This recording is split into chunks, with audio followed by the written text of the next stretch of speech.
الحمد لله نحمده ونستعينه ونستغفره ونؤمن به ونتوكل عليه ونعوذ بالله من شرور أنفسنا ومن سيئات أعمالنا من يهد الله فلا مضل له ومن يضلله فلا هادي له وأشهد أن لا إله إلا الله وحده لا شريك له وأشهد أن سيدنا ومولانا محمدا عبده ورسوله الذي أرسله بالحق بشيرا ونذيرا وداعيا إلى الله بإذنه سراجا وقمرا منيرا أما بعد قال الله تعالى في كلامه المجيد أعوذ بالله من الشيطان الرجيم بسم الله الرحمن الرحيم لن ينال الله لحومها ولا دماؤها ولكن يناله التقوى منكم.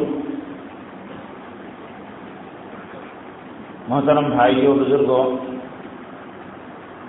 حضرت سیدنا ابراہیم علیہ السلام نے خواب دیکھا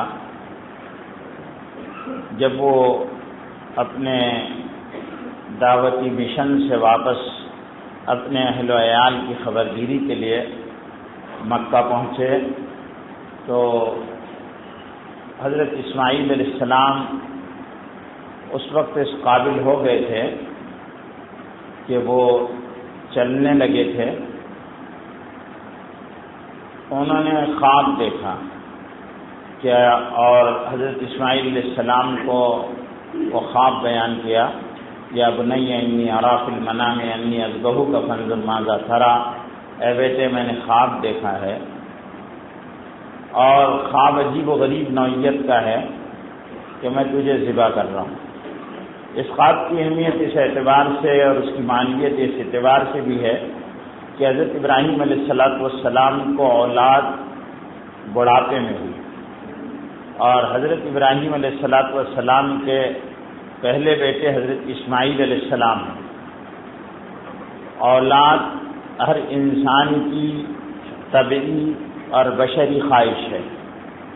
ہر انسان چاہتا ہے کہ اس کے اولاد ہو، اور اولاد ہونے کے بعد آدمی اگر اس کے اولاد ہو جائے تو اس اولاد سے اس کی بڑی تمنائیں، بڑی امیدیں وابستہ کر لیتا ہے. سیدنا ابراہیم علیہ السلام کو بھی اپنے بیٹے سے طبعی لگاؤ یہ ایک فطری اور لابدی امر تھا جو پیدا ہی ہونا چاہیے تھا. اللہ تعالیٰ نے حضرت ابراہیم علیہ السلام کی آزمائش کا فیصلہ کیا. قرآن نے حضرت ابراہیم علیہ السلام کے آزمانے کو اور ان کی ابتلا کا تذکرہ کیا ہے. وَإِذِ ابْتَلَىٰ إِبْرَاهِيمَ رَبُّهُ بِكَلِمَاتٍ کہ جب ابراہیم علیہ السلام کو مختلف انداز سے اللہ رب العزت نے آزمایا اور فَأَتَمَّهُنَّ. حضرت ابراہیم علیہ السلام کا کمال یہ ہے کہ وہ اس آزمائش میں پورے اترے. تو اللہ تعالیٰ نے حضرت ابراہیم علیہ السلام کو اور ان کے خاندان کو بڑی برکتوں والا اور خیر والا خاندان بنا دیا، اور اس قدر انعامات دیے کہ روئے زمین پر جتنے انعامات حضرت ابراہیم علیہ السلام کے خاندان کو ملے کسی خاندان کو نہیں ملے. اس کی وجہ مرضی مولا میں گم ہو جانا یہ خاندان ابراہیمی کا وصف ہے. اب حضرت ابراہیم علیہ السلام کو معاہد اعظم کہا جاتا ہے، یعنی سب سے پہلے اللہ کی وحدانیت اور توحید کو جس انداز سے حضرت ابراہیم علیہ السلام نے مانا ہے اور اس کی دعوت دی ہے وہ دنیا میں ایک نرالی مثال ہے. اور اللہ کی آزمائشوں میں جس طرح کھرے اترے ہیں وہ بھی حضرت ابراہیم علیہ السلام کی خصوصیات ہے، اور جتنے حالات خاندان ابراہیم پر آئے وہ بھی حضرت ابراہیم علیہ السلام کی خصوصیات میں سے ہیں. اور حضرت ابراہیم علیہ السلام کی ان خصوصیات پر اللہ تعالیٰ نے دنیا میں بھی ان کو انعامات سے نوازا کہ اللہ نے حضرت ابراہیم علیہ السلام کی نسل میں جو دو بیٹے پیدا ہوئے اسحاق اور اسماعیل، دونوں کو اللہ نے نبی بنایا. اور پھر اسحاق علیہ السلام کے بیٹے یعقوب علیہ السلام کو بھی نبی بنایا، اور یعقوب علیہ السلام کے بیٹے حضرت یوسف علیہ السلام کو بھی نبی بنایا. اور پھر حضرت یعقوب علیہ السلام کے بیٹوں کی اولاد میں اللہ تعالیٰ نے ایک روایت کے اعتبار سے 70,000 نبی جس میں جلیل القدر انبیاء علیہ السلام نے حضرت موسیٰ، حضرت داؤد، حضرت سلیمان، حضرت لوط، حضرت عیسیٰ علیہ السلام، یہ حضرت اسحاق علیہ السلام کی اولاد میں پیدا ہوئے. 3 بڑی کتابیں دی، توریت، زبور، انجیل، اور 2 جو قبلے ہیں اور دنیا کی جو بہت زیادہ متبرک حصے ہیں زمین کے، ایک ملک شام اور ایک عرب، یہ دونوں سرزمینوں پر ان کو قبضہ دیا. اور اللہ تعالیٰ نے سب سے بڑے نبی حضرت اسماعیل علیہ السلام کی اولاد میں پیدا کیے، حضرت محمد صلی اللہ علیہ وسلم. حضرت اسماعیل علیہ السلام نبی، پھر ان کے بعد اس نسل میں کوئی نبی نہیں آیا. یہ بھی خصوصیت تھی کہ ایک ہی نبی پیدا ہو اور وہ بھی جامع صفات ہو اور ستودہ صفات ہو اور امام الانبیاء بن کر آئے. اس لیے سب سے بڑی کتاب بھی دی اور دونوں قبلوں کا مالک اور متولی بنایا گیا حضرت رسول اللہ صلی اللہ علیہ وسلم کو. جیسے کہ قرآن کہتا ہے سبحان الذی اسریٰ بعبدہ لیلا من المسجد الحرام الی المسجد الاقصی. تو اللہ نے دونوں، پہلے ابتدا میں قبلہ اول بیت المقدس تھا، بعد میں مستقل قبلہ بیت اللہ کو بنا دیا گیا. اور خانہ کعبہ کی خصوصیات یہ ہے کہ ساری دنیا میں واحد جگہ وہ ایسی ہے کہ جس کے شہر کے حدود محترم، جس میں خدا کی رحمتوں کا نزول ہوتا ہے اور جس کا قصد کرنا خیر اور برکت اور ثواب کے حصول کا ذریعہ، اور جہاں اللہ تعالیٰ روزانہ اپنی بے شمار رحمتوں کو نازل کرتے رہتا ہے، وہاں پر اللہ نے سارے انبیاء علیہ السلام کی آماجگاہ بنا دی. تو حضرت سیدنا اسماعیل علیہ السلام کو حضرت ابراہیم علیہ السلام نے اپنا خواب بیان کیا، یا بنی انی ارا فی المنام انی اذبحک فانظر ماذا تری، اے بیٹے میں خواب دیکھ رہا ہوں، دیکھا ہے میں نے، اور وہ خواب یہ ہے کہ میں تجھے ذبح کر رہا ہوں. علماء نے اور اہل تصوف نے اس سلسلے میں جو باتیں لکھی ہے وہ یہ ہے کہ حضرت ابراہیم علیہ السلام کا کچھ طبعی رجحان حضرت یوسف علیہ السلام، حضرت اسماعیل علیہ السلام کی طرف ہو گیا تھا. اس لیے اللہ تعالیٰ نے حضرت ابراہیم علیہ السلام کو آزمانے کا فیصلہ فرما لیا اور ان کو خواب دکھایا گیا. اور خواب اصل میں جو انبیاء علیہ السلام کے خواب ہوتے ہیں وہ نبوت کا 40واں حصہ ہوتے ہیں. تو وہ خواب میں انہوں نے دیکھا کہ میں ذبح کر رہا ہوں، بیٹے کو بیان کیا. حضرت ابراہیم علیہ السلام کے خواب کو سننے کے بعد اسماعیل علیہ السلام نے جو جواب دیا وہ بھی قرآن نے محفوظ کیا، یا ابت افعل ما تؤمر، اے بجان آپ کر گزریے جس کا آپ کو حکم دیا جا رہا ہے. آپ مجھے انشاءاللہ صبر کرنے والوں میں سے پائیں گے. میں اس آزمائش میں کھرا پورا اتروں گا. آپ تباہ کر ڈالی. مولا کی مرضی یہ ہے کہ وہ میری قربانی چاہتا ہے تو مجھے اپنی جان اس کے لیے دینا، اس کی مرضی پر قربان کر دینا منظور ہے. حضرت ابراہیم علیہ السلام لے کر حضرت اسماعیل علیہ السلام کو چلے.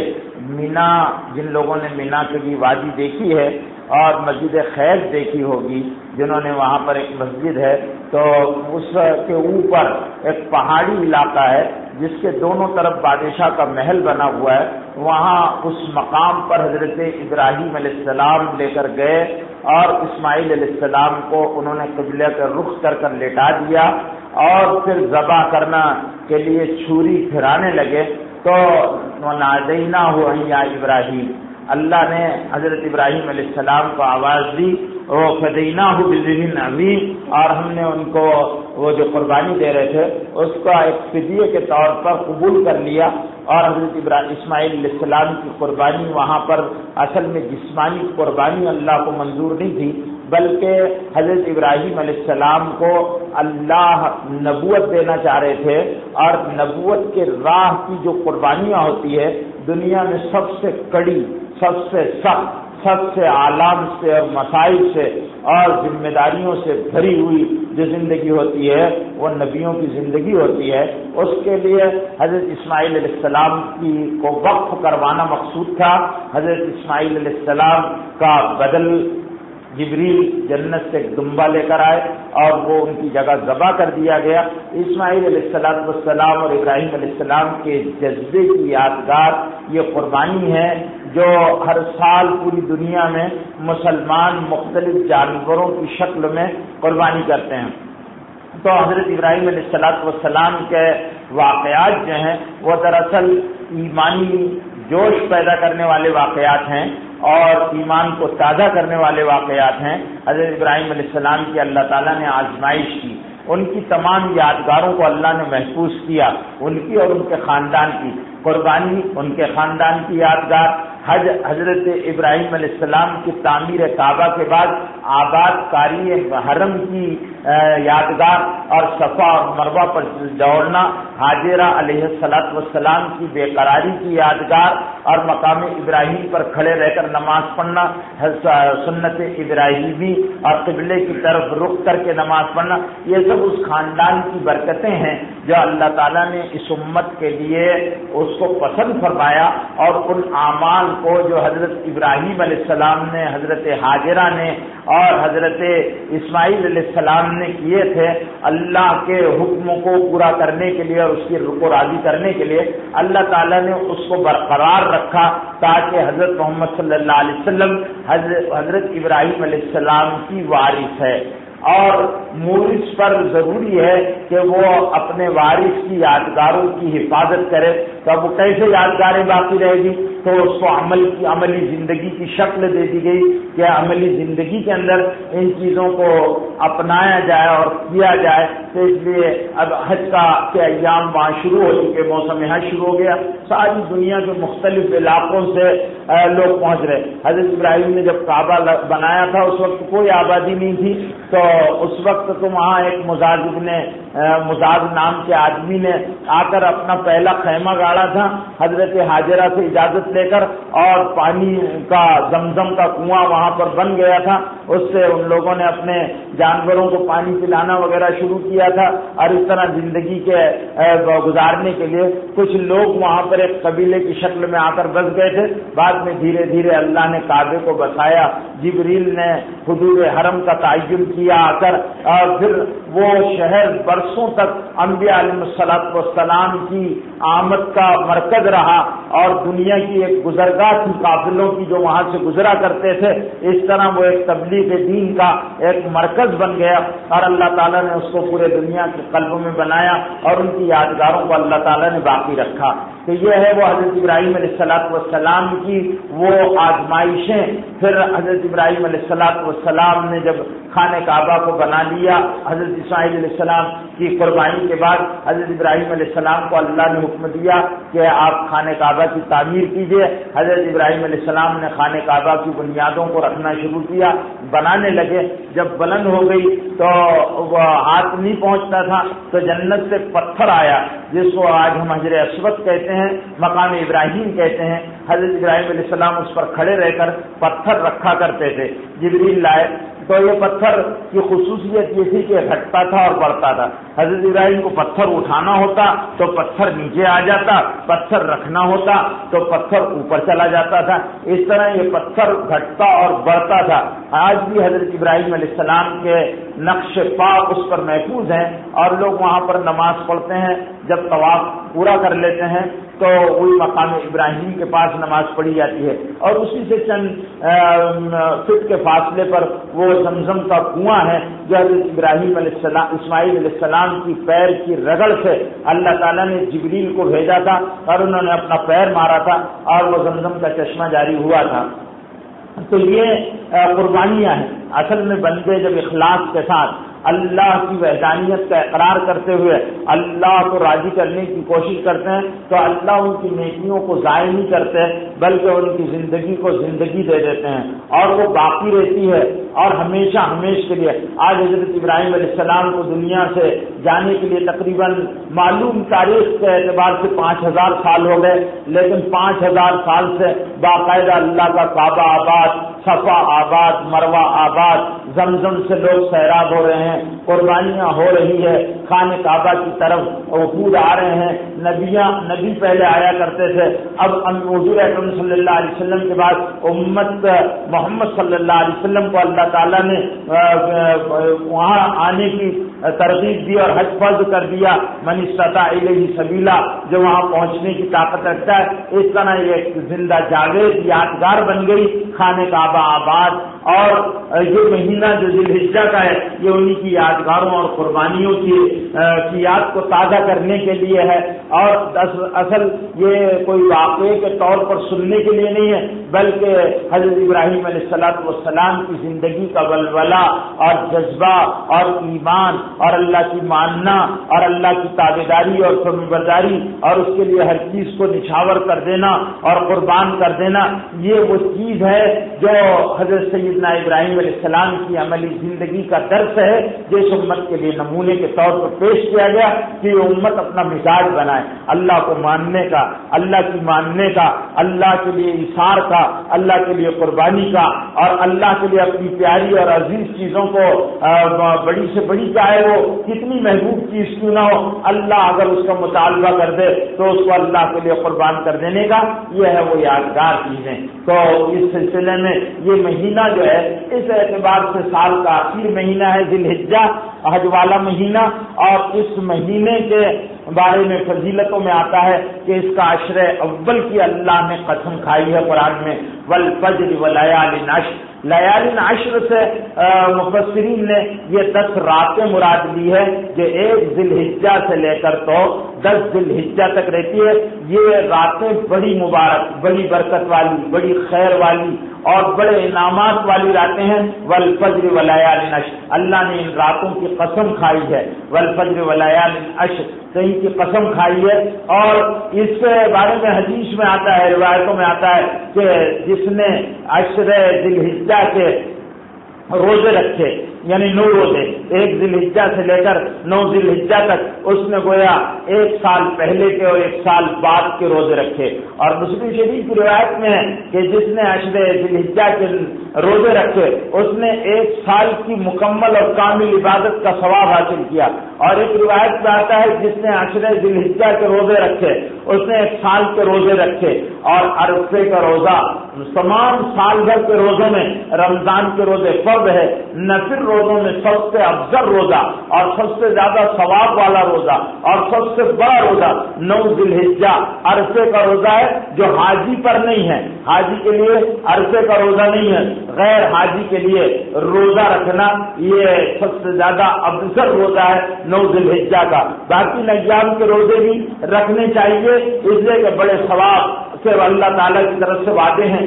1 سال کے روزے رکھنے کا ثواب اس میں ملتا ہے. اتنی فضیلتوں والا ہے یہ عشرہ جس میں ہم گزرے, اس میں خوب دعاؤں کا اہتمام کرنا چاہیے. اس لیے کہ لاکھوں کی تعداد میں بندگان توحید اللہ کے خلیل ابراہیم علیہ السلام کے اعمال کی نقل کرتے ہوئے اللہ کے گھر پر پہنچتے ہیں. اور اتنی بڑی تعداد دنیا کے بسنے والوں کی توبہ میں لگی ہو, استغفار کر رہی ہو, مناجاتیں کر رہی ہو, رو رہی ہو, اللہ سے مانگ رہی ہو, اور اللہ ان کے رونے پر, ان کے گڑگڑانے پر, ان کے استغفار پر, ان کی توبہ پر اللہ اپنی رحمتوں کے ساتھ متوجہ ہو, تو پھر وہ وہی متوجہ نہیں ہوتا.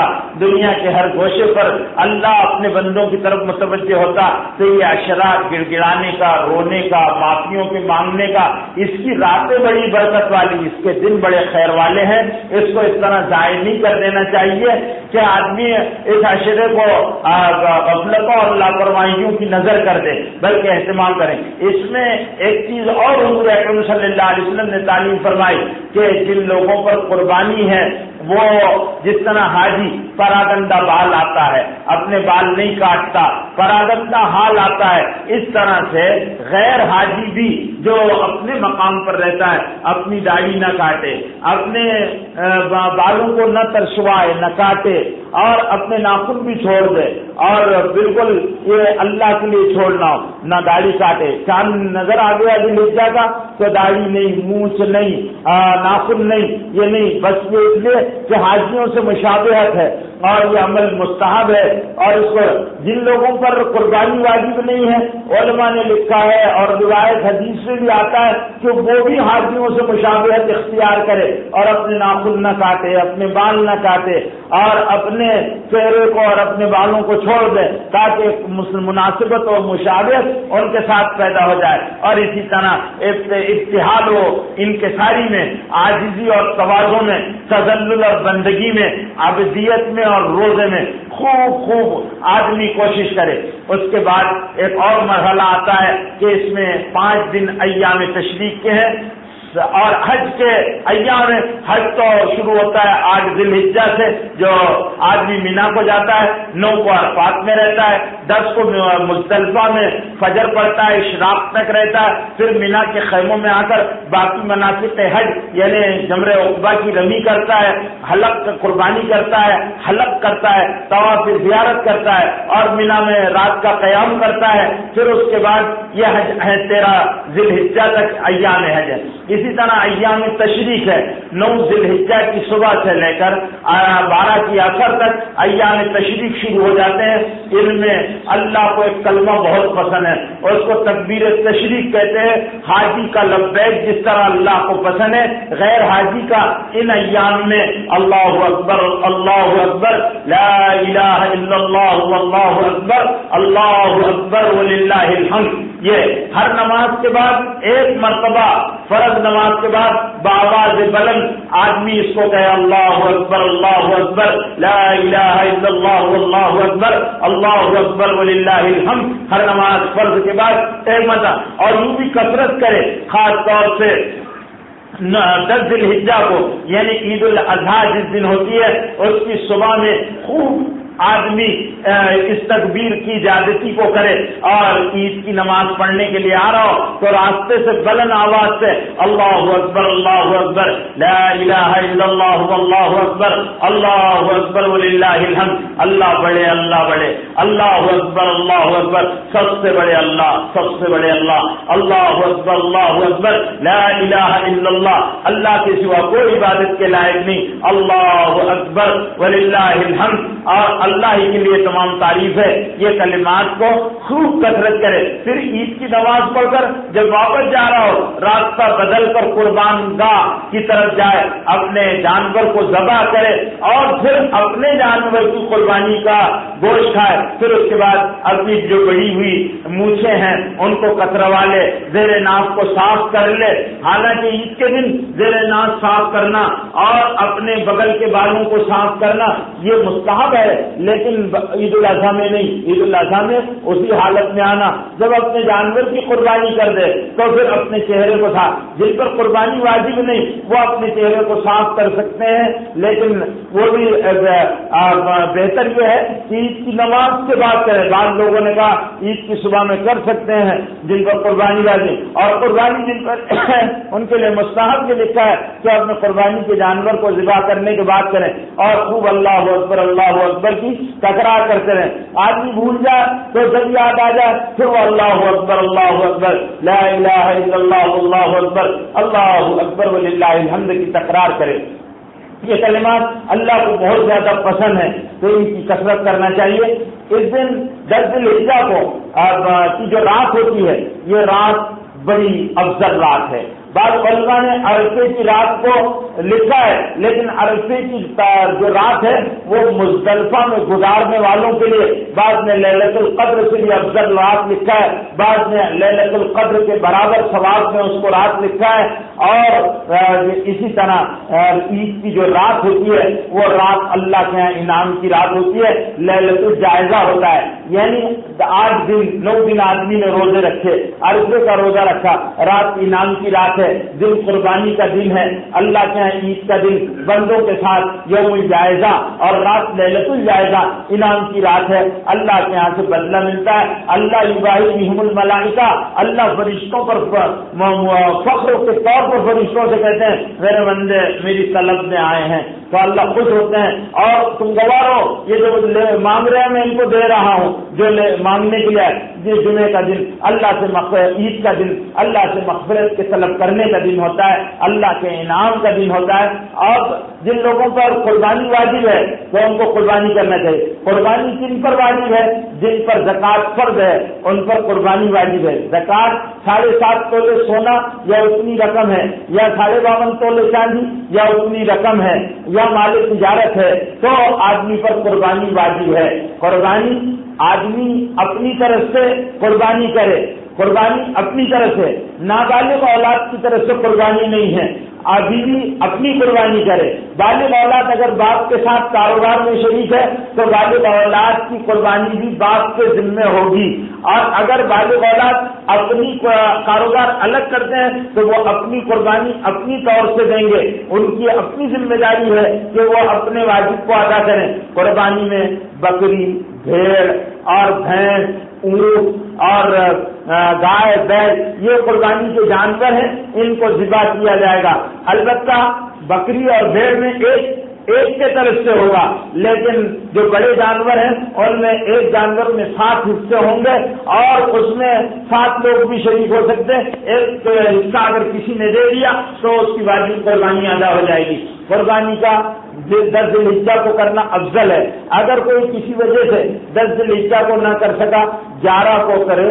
12 کی غروب سے پہلے تک قربانی کر لے. 12 کے بعد قربانی نہیں ہے، 12 تاریخ کے بعد قربانی نہیں ہے، کیونکہ ایام النحر 3 دن ہے، 10، 11 اور 12. یہ ایام نحر ہے. اور ایام تشریق 5 ہے، 9، 10، 11، 12 اور 13 کی اثر تک یہ ایام تشریق ہے. اور ایام حج جو ہے وہ 8، 9، 10، 11، 12 اور 13 اس کے لیے ہے جس نے مغرب، جس نے رات گزار دی ہے، 12 کی رات گزار دی ہے مینا میں، تو اب 13 کی رمی کر اس کو وہاں سے جانا چاہیے.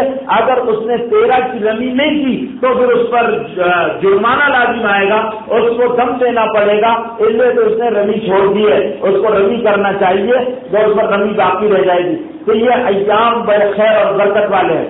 اب قربانی جو ہے، قربانی کا مسئلہ، ہر آدمی قربانی ایسے جانور کی نہ ہو جو بالکل لاغر ہو، چل پھر بھی نہ سکتا ہو، جس کی عمر زیادہ ہو جانے کی وجہ سے منہ میں دانت نہ رہے ہوں یا اکثر دانت گر گئے ہوں، یا اس کا 1/4 سنگ ٹوٹ چکا ہو اور 1/3 سنگ ٹوٹ چکا ہو، یا پیر ایسا لنگڑا ہو کہ اگر اس کو چلایا جائے تو قربان گاہ تک پہنچ کر نہ جا سکے، یا دم ایسی کٹی ہوئی ہو کہ جانوروں کے بیپاری اس کو عیب مانتے ہو، یا آنکھ پھوٹی ہوئی نہ ہو، کان کٹے ہوئے نہ ہو. تھوڑے بہت کان جو کٹے ہوئے ہوتے ہیں وہ عیب میں شامل نہیں ہوتے، یا جانوروں کی آنکھ کا پھولا اور بھیگا بن یہ عیب میں شامل نہیں ہوتا، یا معمولی لنگڑاہٹ عیب میں شامل نہیں ہوتی ہے.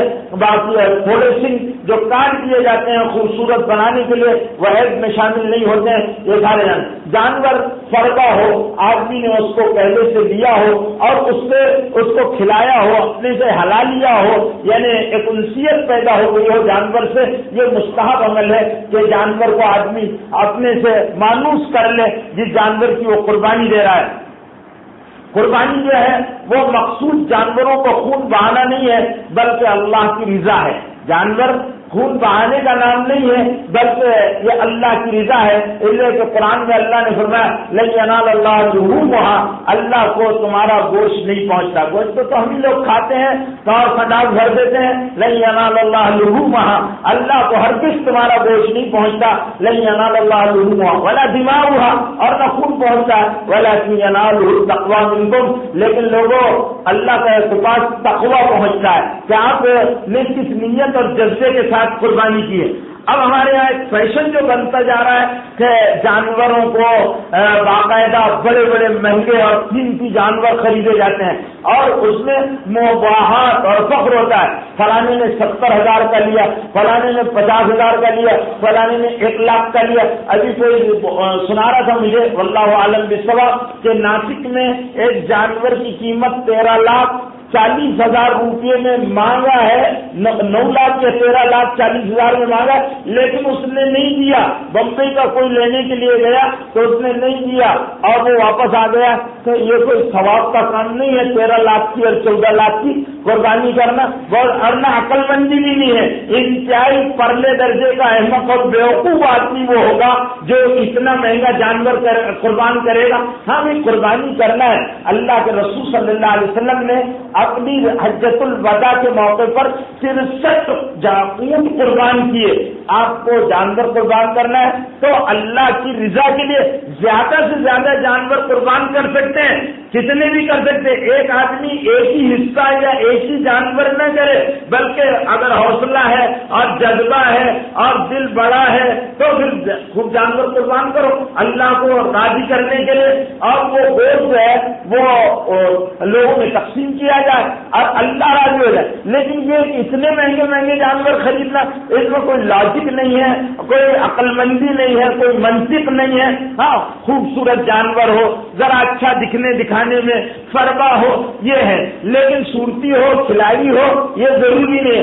لوگوں نے ایک مزاج بنا لیا ہے کہ ایسا جانور ہونا. لوگ آئے, اب لوگ آتے ہیں ہم کو بولتے ہیں چلو ذرا میرا جانور دیکھ لو.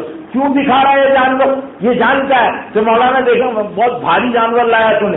ارے تو مولانا کو دکھانے کے لیے یا کسی کو دکھانے کے لیے, اللہ کو دکھانے کے لیے, اللہ کو راضی کرنے کے لیے لایا ہے, تو اللہ کو راضی کرنے کے جذبے کے ساتھ قربانی اللہ کو پسند ہے. مخلوق کو دکھانے کے لیے قربانی کی اجر نہیں ملے گا, ثواب نہیں ملے گا. اور میں نے کہیں پڑھا, مجھے ذہن میں اس وقت نہیں ہے, کہ جو آدمی نے نام و نمود کے لیے اور دکھلاوے کے لیے قربانی کی, وہ قربانی کا گوشت بھی کھانا جائز نہیں ہے. تو علماء نے اتنا احتیاط اور اتنا سخت رویہ اختیار کیا ہے. وہی جانور تو ایسا وہ تو نہیں ہے کے لیے ہوئے, وہ اللہ کے لیے ہوا نہیں. بھائی جانور ذبح کیا جاتا ہے اللہ راضی ہو جائے, اللہ کا حکم ہے. شاعر اسلام میں سے قربانی اللہ کے رسول سے صحابہ نے فرمایا مل اضاحی یا رسول اللہ, اے اللہ کے رسول یہ قربانی ہے کیا ہے؟ کا سنت علیکم ابراہیم, تمہارے باپ ابراہیم علیہ السلام کی سنت ہے. انہوں نے اپنے بیٹے کے گلے پر چوری چرا دی تھی, اللہ تعالیٰ نے اس کے بدلے میں تم کو جانور قربان کرنے کو حکم دے دیا. اب تم پر ان ایام میں قربانی کرنا ضروری ہے, تم قربانی کیا کرو. اور اگر آدمی کے اندر حیثیت ہے تو وہ 63 تک کر سکتا ہے. اور پھر بھیڑی کا اگر اونٹ قربان کرو, ایک اونٹ کی قیمت کتنی ہوتی ہے معلوم ہے؟ تقریباً 2500, 2700, 3000 ریال ہوتے ہیں. تقریباً 45,000 روپے کا ایک اونٹ ہوتا ہے. تو 63 اونٹ حضور صلی اللہ علیہ وسلم کی سنت ہے. آپ صلی اللہ علیہ وسلم نے حجۃ الوداع کے موقع پر اونٹوں کو نہر کیا. اونٹ قربان نہیں ہوتا, اونٹ کو نہر کیا جاتا ہے. اس کے ایک برچھی کی آنی جو ہے اس کے دونوں پیروں کے درمیان میں نیچے ماری جاتی, ورنہ ایک مرتبہ آیا مسئلہ ہمارے یہاں, ایک اونٹ پاگل ہو گیا تھا تو ڈاکٹری سرٹیفکیٹ کے بعد گورنمنٹ سے اجازت لے کر اس کا وہ کیا, کیونکہ ہندوستان میں اونٹ کی قربانی قانوناً جرم ہے, تو اس لیے اس کی اجازت وغیرہ لینے کا تو جن لوگوں نے لیا انہوں نے پوچھا کہ اس کو کیسے دبا کریں. بعض لوگ بولے پیر باندھو, تو اونٹ کے پیر باندھنا مشکل نہیں. اونٹ جب پاگل ہو جاتا ہے تو کھوپڑی پکڑ لیتا ہے انسان کی, اور اس میں عقل نہیں ہوتی. عربی کا شاعر کہتا ہے لقد عظم البعیر بغیر لب فلم یستغنی عظم البعیر, کہ اونٹ بغیر عقل سے لمبا ہو گیا اور اس کو اس کی فائدہ عقل نے نہیں دیا. اسی طرح ہر لمبے آدمی کو لوگ بیوقوف سمجھتے, حالانکہ ایسا ضروری نہیں کہ ہر لمبا آدمی بیوقوف بھی ہو, لیکن وہ اس بنیاد پر جو عربوں کا محاورہ ہے کہ لقد عظم البعیر بغیر لب فلم یستغنی بعظم البعیر, کہ اونٹ بغیر عقل کے لمبا ہو گیا اور اس کو اس کی لمبائی میں کوئی فائدہ نہیں دیا. تو اس نے اس کا نہر کرنے کا طریقہ بتایا, اور قرآن نے بھی نہر کا لفظ ہی استعمال کیا, انا اعطیناک الکوثر فصل لربک وانحر. وانحر یہ نہر ہے. نہر کہتے ہیں آپ ایک بھالا لے لیجئے اور بھالے میں لکڑی لیجئے اور بسم اللہ اللہ اکبر کہہ کر اس کے جو آگے کے دونوں پیر ہے اس کے پاس جو یہاں اس کا نر کھڑا ہوتا ہے یہاں پر نہر کر دیجئے, تو یہ ہو گیا اس کا نہر کرنا. اور اس کو برسے کو اس طرح اوپر نیچے کر دیجئے, فوراً اونٹ گر جائے گا, اس کی شہرت کٹ جائے گی اور خون بہ جائے گا. ایک مسئلہ جو جانور ذبح کرنے والے ہیں وہ بھی سمجھ لیں کہ 4 رگیں ہوتی ہے, ان میں سے اکثر رگوں کا کٹا 4 رگوں کو اگر کاٹا جائے گا تو قربانی درست ہوگی. کسائی کیا کرتا ہے کہ اس کو جلدی رہتی ہے, آپ نے بسم اللہ اللہ اکبر کہا اور اس نے یعنی ابھی چمڑا کاٹا بھی نہیں تو چھری فوراً لے لیتا ہے, قربانی درست نہیں ہوگی, جانور مردار ہو جائے گا. 4 رگوں کو کاٹنا چاہیے, 2 رگیں, ایک نرخرا اور ایک شہرت, یہ کٹنا ضروری ہے یا ان کا 2/3 کٹ جانا ضروری ہے.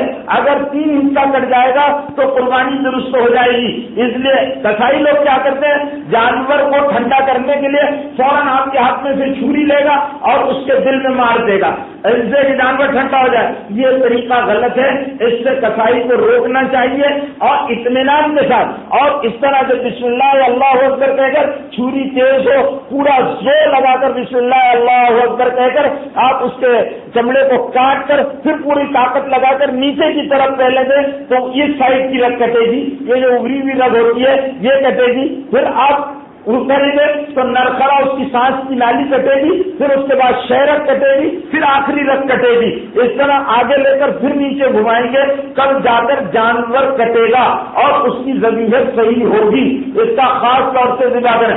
اپنے جانور کو اپنے ہاتھ سے ذبح کرنا افضل ہے. اگر کوئی آدمی اتنا بہادر ہے کہ وہ اپنے ہاتھ سے جانور کو ذبح نہیں کرتا تو پھر جو ذبح کرنے والے ہیں ان کے ساتھ ذبح کر لے. مصنون دعائیں اس موقع پر ہیں, ان دعاؤں کو پڑھ لیں اور پھر اس کے بعد اگر جانور میں حصے ہیں تو ان کے نام پڑھ لیں کہ فلاں ابن فلاں کی طرف سے یہ قربانی ہے. اللہ جس طرح تو نے حضرت ابراہیم و اسماعیل علیہ السلام سے قربانی کو قبول کیا, ہماری قربانی کو بھی قبول کر لے. یہ دعا کرے آدمی اور اپنے جانور کو ذبح کرے. ایک چیز جس میں اس میں قربانی کے موقع پر جانور کا جو گوشت ہے اس کے 3 حصے ہوں گے. ایک غربا میں تقسیم کر دیا جائے, ایک غربا میں تقسیم کر دیا جائے, ایک اپنے گھر میں رکھ لو. یعنی اگر 100 کلو کا جانور ہے تو 33 کلو, ایک 33 کلو اپنے لیے, 33 کلو دوست رشتے دار و اقارب کے لیے اور 33 کلو غریبوں کے لیے. یہ 3 حصوں میں تقسیم کر دیں. لیکن اگر آدمی اپنے حصے میں کم کر لے یا زیادہ کر دے, کم کر لے تو بہتر, یعنی کوئی قباحت نہیں ہے, لیکن غریبوں کو نظر انداز نہ کرے. لیکن آج کے غریبوں کا معاملہ کیا ہے کہ غریب آئے گا گوشت لے جائیں گے. میں نے خود اس بھیونڈی میں گٹر میں اور نالیوں میں قربانی کے گوشت کو بھیجتا ہوا لوگوں کو دیکھا ہے. انتہائی ناقدری کی جاتی ہے, لوگ ہوس میں گوشت جمع کر لیتے ہیں اور بہت سارے لوگ ہیں جو بیچارے بلڈنگوں میں اور اس میں رہتے ہیں, ان کے گھروں پر گوشت کی تقسیم کا طریقہ یہ ہے کہ آدمی اپنے لوگوں کے گھروں پر, اپنے رشتے داروں اور دوستوں کے گھروں پر خود گوشت کو بھجانے کا انتظام کرے اور اسی طرح غریبوں کے گھر پر بھی بھجانے کا نظم کرے, خود سے پہنچائے. یہ نہیں کہ غریب آئے تو جتنا ہے بعض لوگ بڑی بے اعتدالی کے ساتھ تقسیم کر دیتے ہیں, آیا وہی جانور کاٹا وہاں کا وہاں بانٹ دیا سارے غریب, اور تو معلوم ہوا کہ گھر میں. قربانی کا گوشت نقصان نہیں دیتا, جتنا بھی آپ کھائیں گے اس میں بڑی برکت ہے, بڑی نورانیت ہے اور یہ اللہ کی رضا کے لیے ہوگا. سب سے لذیذ, سب سے اچھا گوشت اور سب سے پاک گوشت قربانی کا گوشت ہوتا ہے. اس سے خوب سیر ہو کر کھانا چاہیے. یہ الگ بات ہے کہ ہم نے کھانے کے لیے سیخ اور تندوری اور وہ سارا چوسلے جو ہمارے وہ الگ ہے, لیکن یہ ہے کہ کثرت سے گوشت کو کھایا جائے اور قربانی کا گوشت ہی سے اس دن کھانے کی کوشش کریں. آدمی اپنے جانور کی قربانی کا گوشت کھانا ثواب کی بات ہے اور افضل ہے. یہ اس کا طریقہ ہے. اب قربانی میں جن لوگوں کے حصوں کی قربانی ہوتی ہے اس میں مسئلہ یہ ہے کہ برابر برابر تقسیم ہو, برابر تقسیم ہو, اور جن جانوروں میں حصہ لگایا جا رہا ہو ان میں سے نیت کسی کی بھی, یہ مسئلہ بہت خاص طور سے سن لیں کہ جن جانوروں میں حصہ آپ لگا رہے ہیں تو اس میں ایک آدمی کی بھی نیت اگر گڑبڑ ہے تو 6 لوگوں کی قربانی نہیں ہوگی. ساروں کی قربانی اللہ کے لیے ہو, نام و نمود کے لیے نہ ہو, دکھلانے کے لیے نہ ہو, اللہ کے لیے قربانی کرنے والا اللہ کے لیے. اگر ایک آدمی کی بھی نیت گڑبڑ تو ساروں کی قربانی گڑبڑ.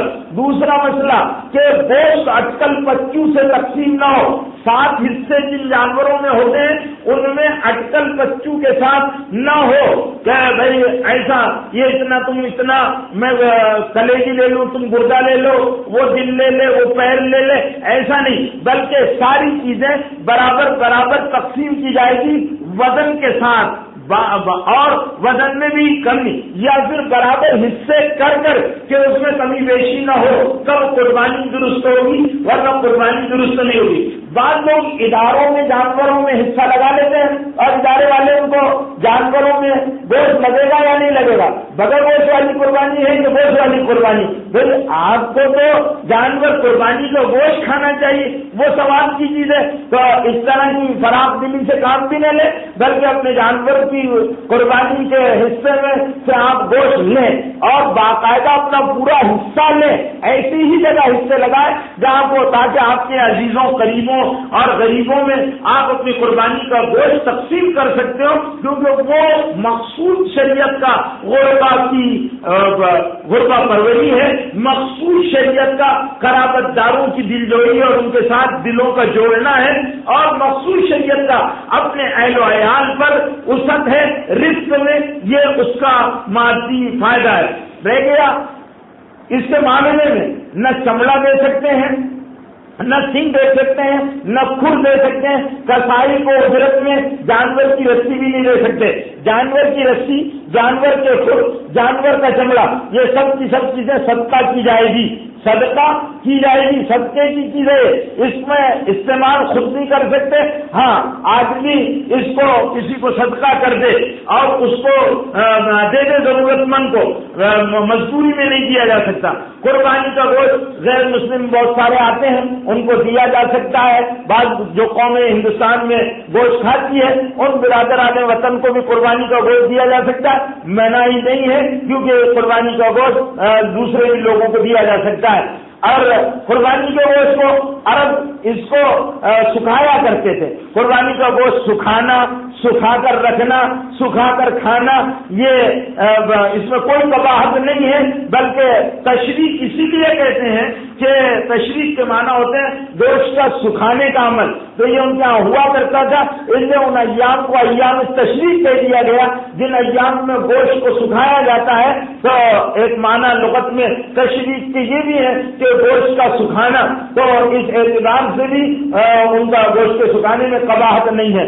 گوشت معاوضے میں قیمتاً بیچا نہیں جا سکتا ہے، یہ نہیں، البتہ یہ ہے کہ قربانی کے جانوروں کو جہاں حکومت کی طرف سے قربان گاہیں متعین ہے وہاں پر ہی قربانی کریں، یہ انتظام کرنے والے جب ہمارے لیے ہماری حکومت ہم کو یہ سہولتیں دیتی ہے، سلاٹر ہاؤس بنائے جاتے ہیں، عارضی طور پر مذبح بنا دیا جاتا ہے، تو ہم کو اس کی پاسداری کرنا چاہیے۔ اور جو میں گزشتہ جمعے بتا چکا کہ جو بازار سمیتی ہے اس کی رسید ضرور بھاڑیں، جو آپ جانور خرید رہے ہیں اس کی رسید ضرور بھاڑیں، اور کارپوریشن صفائی کے نام پر آج سے جو 100 روپیہ لیتی ہے وہ ضرور دیں، کیونکہ یہ جائز حق ہے اس کا، اس سے آدمی اور مزدور کام کرتے ہیں۔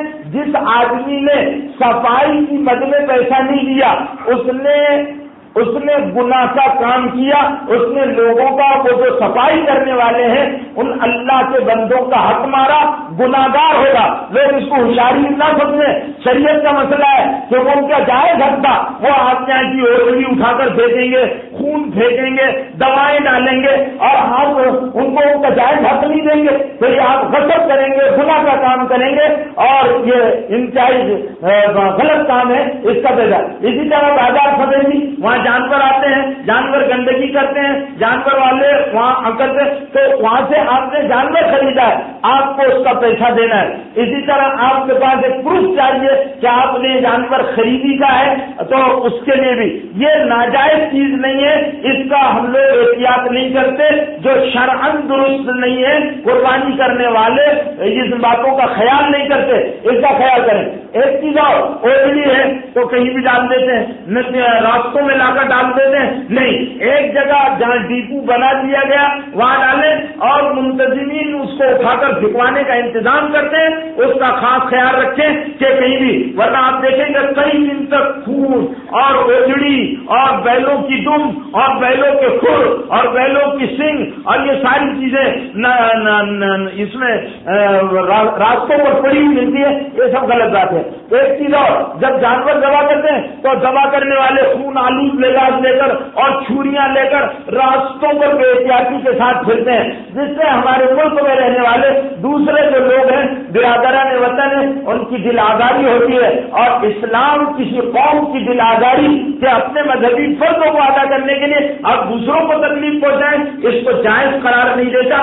اس سے اپنے محلوں میں اگر آپ ہیں ٹھیک ہے، گوشت لے جا رہے ہیں تو سروں پر لے جا رہے ہیں، ڈھانپ کر نہیں لے جا رہے، یہ سب غلط باتیں ہیں اور گناہ کے کام ہیں، ان کو لوگ مذہب سے اس کو نہیں جوڑ کر سمجھتے، حالانکہ یہ غلط چیزیں ہیں، ان کا احتیاط کریں۔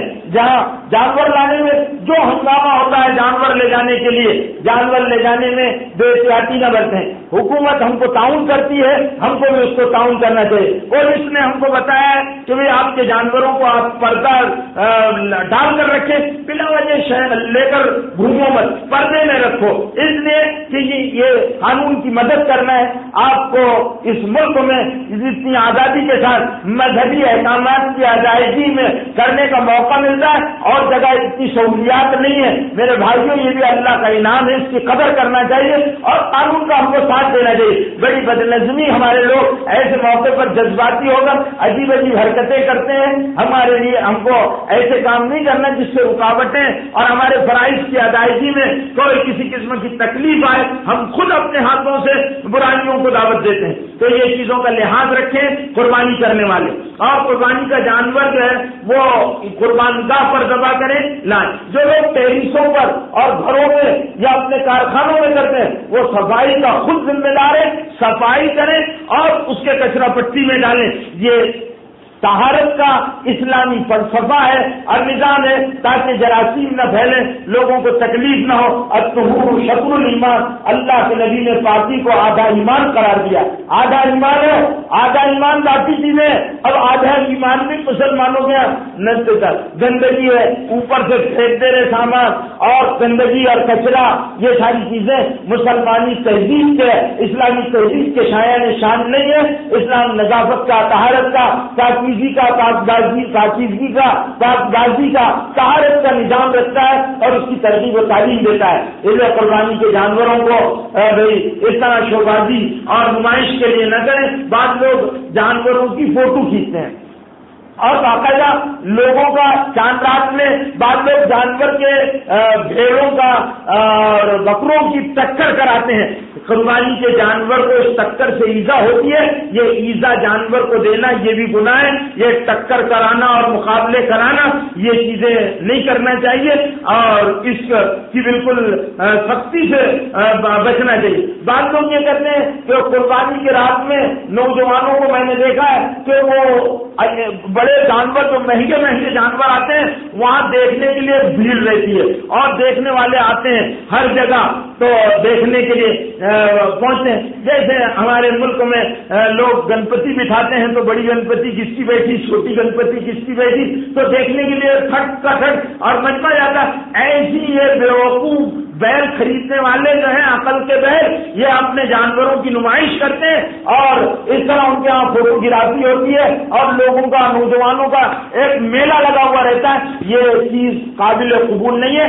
ایسی قربانی اللہ کے یہاں قبول ہی نہیں ہوتی ہے جو نام و نمود کے لیے، ارے تم نے جانور کو پالا، پیار سے پالا، اس سے محبت کی، اس کو اللہ کے لیے قربان کر رہا ہے تو اللہ کو راضی کرنے کے لیے مخلوق کو دکھا کر مخلوق ہے ہاں فلانے شیخ کا بہت بھاری جانور تھا، فلانے شیخ بہت بھاری جانور تھا، اور کیا ہوگا اجر یہاں مل گیا، اللہ کے یہاں کچھ نہیں ملے گا۔ لن ینال اللہ لحومھا ولا دماؤھا ولکن ینالہ التقوی منکم۔ اے لوگوں، اللہ کو گوشت اور خون نہیں پہنچتا، اللہ کے پاس وہ جذبے ہیں جو اللہ تعالیٰ کے پاس پہنچتے۔ اس لیے حضور اکرم صلی اللہ علیہ وسلم نے بھی ممانعت اور منع فرمایا کہ اے لوگوں یہ ساری چیزیں جو ہے یہ اللہ کے یہاں نام و نمود کے لیے مت کرو، اللہ کو راضی کرنے کے لیے ہماری قربانی ہو، اللہ ہم سے راضی ہو جائے۔ قربانی دراصل حضرت ابراہیم علیہ السلام کے اس جذبے کی قربانی ہے کہ اللہ تعالیٰ نے اب بڑھاپے میں بیٹا اولاد دی اور بیٹے کو چلنے پھرنے کے لائق ہوا تو اللہ نے خواب میں بیٹے کو مانگ لیا اور حضرت ابراہیم علیہ السلام نے